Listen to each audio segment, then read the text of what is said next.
Om Shanti 24 October 2025 प्रातः मुरली पापदादा मधुबन।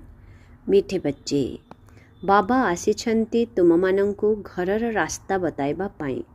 जदि तुमे आत्म अभिमानी होई रहिबो तेबे एही रास्ता को सहजरे देखि पारिबो। आजिर प्रश्न, संगम जुगरे एपरी केउ ज्ञान मिलिछि जहा द्वारा सत्ययुगी देवता मानंकु मोहजित कुहाजिबो? उत्तर, संगमरे बाबा तुममानंकु अमर कथा सुनाई अमर आत्मार ज्ञान देइछन्ति। तुमको ज्ञान मिलिला जे एहा हेउछि पूर्व प्रस्तुति अविनाशी ड्रामा। एथिरे प्रत्येक आत्मा निज निजर अभिनय करुछन्ति। आत्मा गोटिए शरीर छाड़ी अन्य एक शरीर धारण करुछि। एथिरे कांदिबार कौनसी कथा नाही। एही ज्ञान द्वारा ही सत्ययुगी देवता मानंकु मोहजित कुहा जाउछि। सेठारे मृत्युर नाम रहिबो नाही। खुशी खुशी रे पुराना शरीर छाड़ी नुआ धारण करि थान्ते। गीत, नयनहीन को राह दिखाओ प्रभु, पग पगर ठोकर खाऊं में। ओम शांति। मधुर आत्मिक संतान मानंक प्रति आत्मिक बाबा कहउछन्ति कि मु तुमको रास्ता तो देखाउछि, किंतु प्रथमे निजको आत्मा निश्चय करी बस। देही अभिमानी होई बसिले तुमको बहुत सहज भावे रास्ता देखाजिबो। भक्ति मार्गरे अधाकल्प भ्रमित होइछ। भक्ति मार्गर अनेक सामग्री रहिछि। एबे बाबा बुझाइछन्ति जे अविनाशी पिता जणे ही अटन्ति।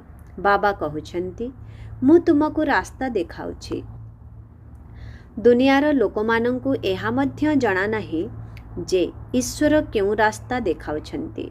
मुक्ति जीवन मुक्ति, गति सद्गतिर रास्ता देखाउछन्ति। शांति धाम को मुक्ति कुहा जाए। आत्मा शरीर बिना किछि भी कहि पारिबो नाही। कर्मेंद्रिय द्वारा ही शब्द उच्चारित होइथाय। मुख द्वारा शब्द उच्चारित हुए। मुख नथिले शब्द केउठारु आसिबो? कर्म करिबा पाई आत्मा को एही अंग प्रत्यंग मिलिछि। तुमे रावण राज्य रे विकर्म करिथाओ। एही विकर्म छि छि कर्म होई जाई थाए। सत्य जुगरे रावण न थाए, तेणु कर्म अकर्म होई जाई थाए। सेठारे पांच विकार न थाए, ताहाको स्वर्ग कुहा जाए। भारतवासी प्रथमे स्वर्गवासी थिले, एबे पुणे नर्कवासी कुहाजिब। समस्ते विषय वैतरणी नदीरे उबडुब हेउछन्ति। समस्ते परस्पर को दुख दे चलिछन्ति। वर्तमान कहउछन्ति बाबा एपरी जगह को नहीं चल जेउठी दुखर नाम नथिबो। ताहा तो जेतेबेले भारत स्वर्ग थिला सेतेबेले दुखर नाम ही नथिला। आमे स्वर्गरु नर्क को आसीगले, एबे पुनर्बार स्वर्ग को जिबार अछि। एहा हेउछि खेल। बाबा आसी पिलामानंकु बुझाउछन्ति एहा हेउछि प्रकृत सत्संग। एठी तुमे सत्य पितांकु मने पकाउछ। सिए ही सर्वोच्च भगवान अटन्ति। से हेउछन्ति रचयिता। तांक ठारु संपत्ति मिलुछि। बाबा ही पिलामानंकु संपत्ति देबे ना? लौकिक पिता थिबा सत्वे मध्य समस्ते हे भगवान, हे परम पिता परमात्मा दया कर, यही भली स्मरण करि थान्ते। भक्ति मार्गरे धक्का खाई खाई दुखी होई जाइछन्ति। कहउछन्ति जे हे प्रभु आमको सुख शांतिर संपत्ति दियंतु। एहा तो केवल बाबा ही दे पारिबे, ताहा पुणी 21 जन्म पाई। हिसाब करिबा उचित ना? सत्य जुगरे एमानंकर जेबे राज्य थिला सेतेबेले निश्चित कम मनुष्य थिबे। एक धर्म थिला, एक ही राज्य थिला। ताको ही स्वर्ग बा सुख धाम कुहा जाए। नुआ दुनिया को सतो प्रधान, पुराना दुनिया को तमो प्रधान कुहाजिब। प्रत्येक जिनिस प्रथमे सतो प्रधान पुणी सतो रजो तमो होइथाए।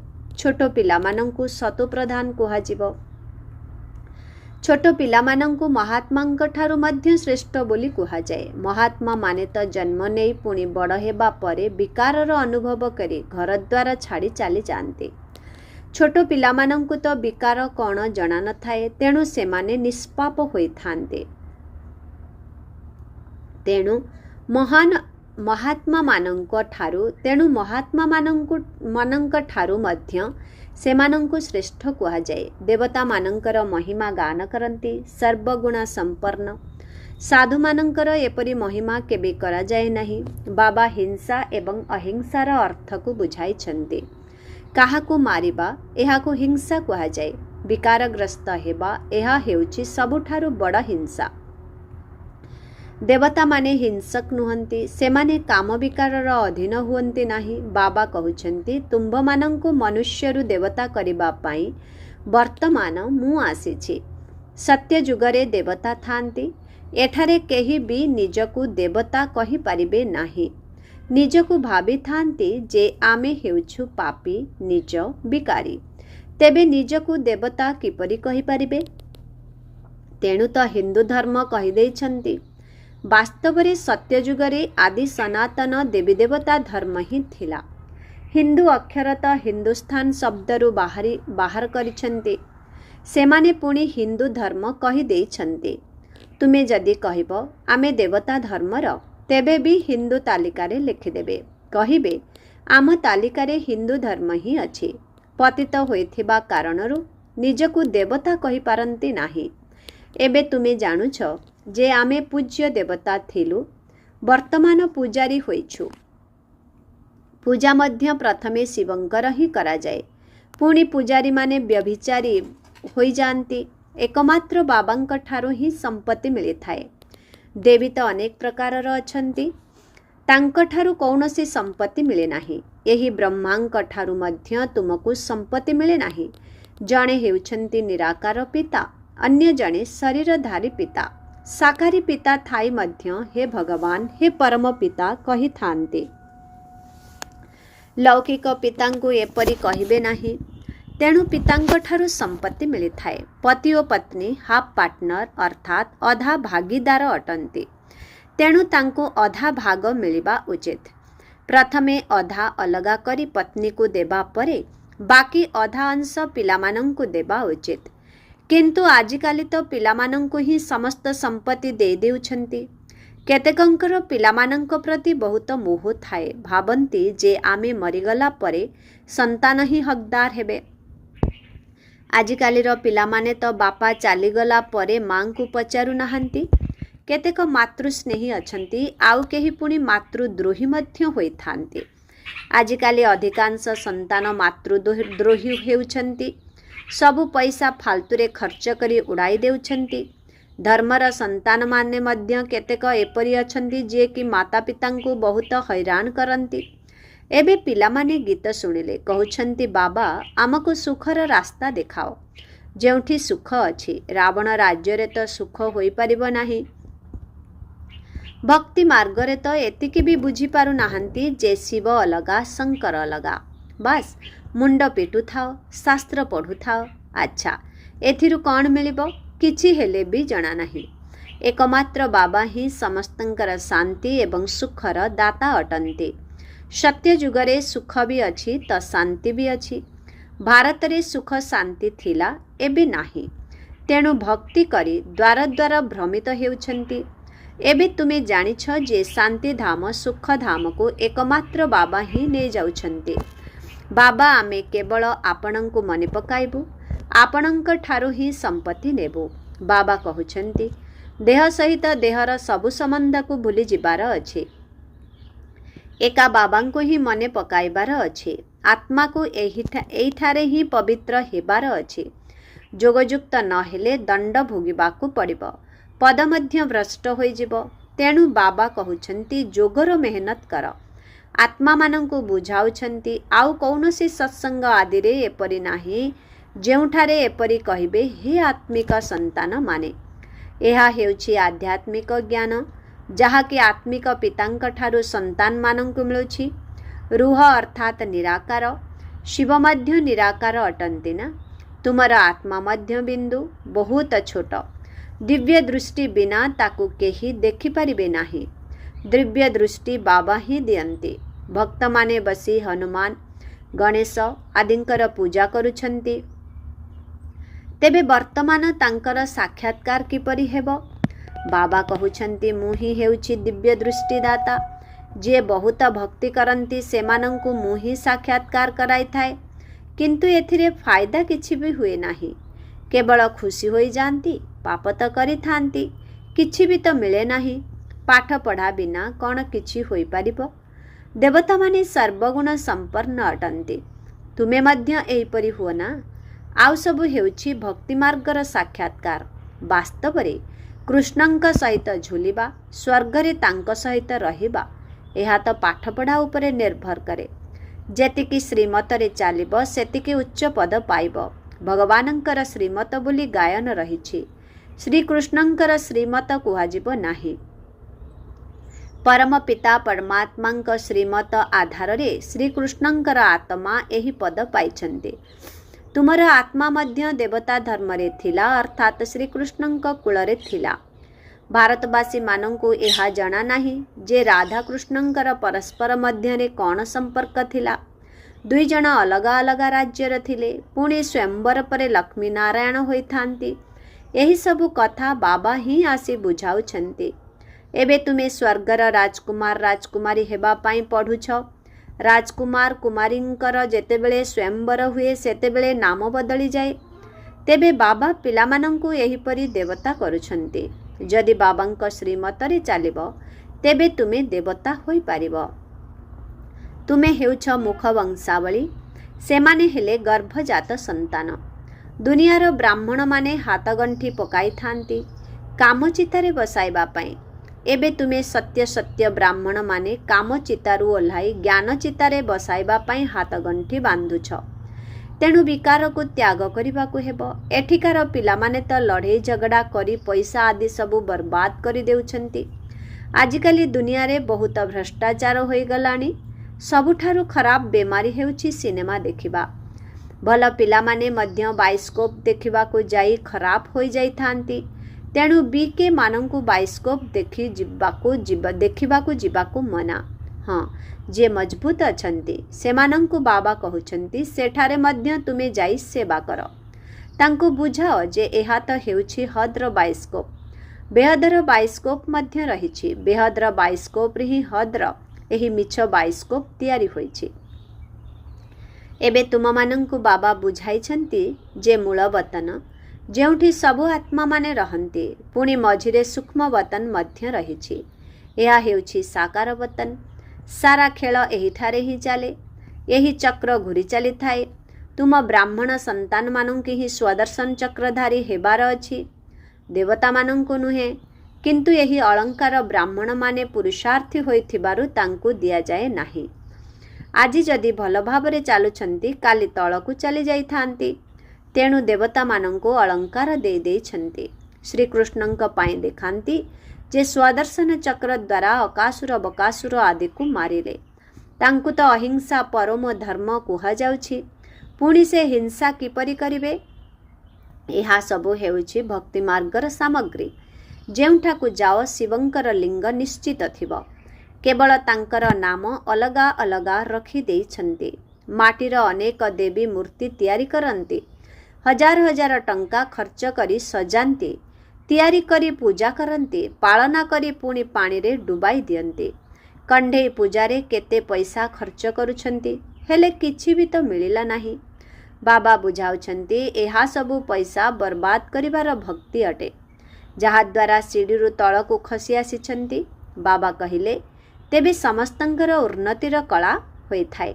ବାବା ସମସ୍ତଙ୍କୁ ଶାନ୍ତିଧାମ ସୁଖଧାମକୁ ନେଇଯାଆନ୍ତି। ଏଠାରେ ପଇସା ବର୍ବାଦ କରିବାର କୌଣସି କଥା ନାହିଁ। ପୁଣି ଭକ୍ତି ମାର୍ଗରେ ତୁମେ ପଇସା ବର୍ବାଦ କରି କରି ଦେବାଳିଆ ହୋଇଯାଇଛ। ସ୍ୱଚ୍ଛଳ ଏବଂ ଦେବାଳିଆ ହେବାର କଥା ବାବା ବସି ବୁଝାଉଛନ୍ତି। ତୁମେ ଏଇ ଲକ୍ଷ୍ମୀ ନାରାୟଣଙ୍କର ରାଜକୁଳର ଥିଲ ନା? ବର୍ତ୍ତମାନ ତୁମକୁ ନରରୁ ନାରାୟଣ ହେବାର ଶିକ୍ଷା ବାବା ଦେଉଛନ୍ତି। ସେହି ପଣ୍ଡିତମାନେ ତିଜରି କଥା ବା ତୃତୀୟ ନେତ୍ରର କଥା, ଅମର କଥା ଶୁଣାନ୍ତି। ସେ ସବୁ ମିଛ। କିନ୍ତୁ ଏହା ହେଉଛି ପ୍ରକୃତ ତିଜରିର କଥା, ଯାହାଦ୍ୱାରା ଆତ୍ମାର ଜ୍ଞାନର ତୃତୀୟ ନେତ୍ର ଖୋଲି ଯାଉଛି। ସାରା ଚକ୍ର ବୁଦ୍ଧିରେ ଆସିଯାଉଛି। ତୁମକୁ ଜ୍ଞାନର ତୃତୀୟ ନେତ୍ର ମିଳୁଛି। ଅମର କଥା ମଧ୍ୟ ଶୁଣୁଛ। ଅମର ବାବା ତୁମକୁ କଥା ଶୁଣାଉଛନ୍ତି। ଅମରପୁରୀର ମାଲିକ କରାଉଛନ୍ତି। ଅମରପୁରୀରେ ତୁମର କେବେ ବି ମୃତ୍ୟୁ ହୁଏ ନାହିଁ। ଏଠାରେ ତ ମନୁଷ୍ୟମାନଙ୍କୁ କେତେ କାଳର ଭୟ ରହୁଛି। ସେଠାରେ ଡରିବାର କାନ୍ଦିବାର କୌଣସି କଥା ନାହିଁ। ଖୁସିରେ ପୁରୁଣା ଶରୀର ଛାଡ଼ି ନୂଆ ନିଅନ୍ତି। ଏଠାରେ ଦେହତ୍ୟାଗ କଲେ ମନୁଷ୍ୟମାନେ କେତେ କାନ୍ଦନ୍ତି। ଏହା ହେଉଛି କାନ୍ଦିବାର ଦୁନିଆ। ବାବା କହୁଛନ୍ତି ଏହା ତ ହେଉଛି ପୂର୍ବ ନିର୍ମିତ ଡ୍ରାମା। ପ୍ରତ୍ୟେକ ଆତ୍ମା ନିଜ ନିଜର ଅଭିନୟ କରି ଚାଲିଥାନ୍ତି। ଏହି ଦେବତାମାନେ ମୋହଜିତ ଅଟନ୍ତି ନା? ଏହି ଦୁନିଆରେ ତ ଅନେକ ଗୁରୁ ଅଛନ୍ତି ଯାହାଙ୍କ ଠାରୁ ଅନେକ ମତ ମିଳୁଛି। ପ୍ରତ୍ୟେକ ବ୍ୟକ୍ତିଙ୍କର ନିଜସ୍ୱ ମତ ଥାଏ। ସନ୍ତୋଷୀ ଦେବୀ ବୋଲି ଜଣେ ଅଛନ୍ତି ଯାହାଙ୍କର ପୂଜା ହୋଇଥାଏ। ତେବେ ସନ୍ତୋଷୀ ଦେବୀମାନେ ତ ସତ୍ୟଯୁଗରେ ହେବେ, ଏଠାରେ କୁଆଡ଼ୁ ଆସିବେ? ସତ୍ୟଯୁଗରେ ଦେବତାମାନେ ସର୍ବଦା ସନ୍ତୁଷ୍ଟ ଥାନ୍ତି। ଏଠାରେ ତ କିଛି ନା କିଛି ଆଶା ରହିଥାଏ। ସେଠାରେ କୌଣସି ଆଶା ନଥାଏ। ବାବା ସମସ୍ତଙ୍କୁ ସନ୍ତୁଷ୍ଟ କରିଦେଉଛନ୍ତି। ତୁମେ ପଦମପତି ହୋଇଯାଉଛ। କୌଣସି ଅପ୍ରାପ୍ତ ବସ୍ତୁ ନଥାଏ ଯାହାର ପ୍ରାପ୍ତି ପାଇଁ ଚିନ୍ତା ହେବ। ସେଠାରେ ଚିନ୍ତା ହିଁ ନଥାଏ। ବାବା କହୁଛନ୍ତି ମୁଁ ହିଁ ହେଉଛି ସମସ୍ତଙ୍କର ସଦ୍ଗତି ଦାତା। ତୁମ ସନ୍ତାନମାନଙ୍କୁ 21 ଜନ୍ମ ପାଇଁ ଖୁସି ହିଁ ଖୁସି ଦେଇଥାନ୍ତି। ଏପରି ବାବାଙ୍କୁ ନିଶ୍ଚିତ ମନେ ପକାଇବା ଉଚିତ। ବାବାଙ୍କ ସ୍ମୃତିରେ ହିଁ ତୁମର ପାପ ଭସ୍ମ ହେବ ଆଉ ତୁମେ ସତୋପ୍ରଧାନ ହୋଇଯିବ।